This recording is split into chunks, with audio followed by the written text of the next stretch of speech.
Unlock the full potential of your AT&T services on your Android device by knowing exactly how to get those essential files in place. First things first, let's access the heart of your Android app's Circumflex Euros. The Google Play Store, tap on that familiar colorful triangle icon to open it up. Now in the search bar at the top, carefully type in AT&T.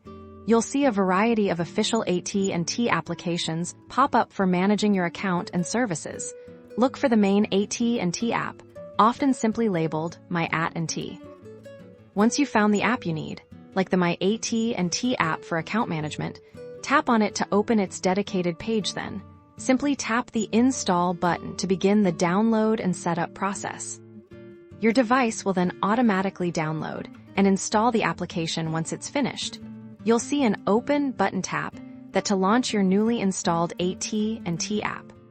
You'll likely be prompted to log in with your AT&T user ID and password if you don't have one. There will usually be an option to create a new account. This step is crucial for accessing your specific AT&T services and data. In some cases, you might need to transfer specific AT&T related files. This could happen if you've downloaded them from a computer or received them via email. Open your phone's file manager, usually found as Files or My Files. Navigate to the folder where you saved the AT&T file, often the Downloads folder. Once you've located the file, tap and hold it to select it.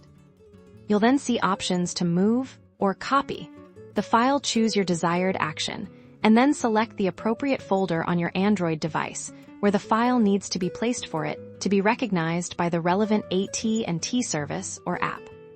With these steps complete, your AT&T files and applications are integrated, ensuring all your AT&T services function smoothly on your Android device.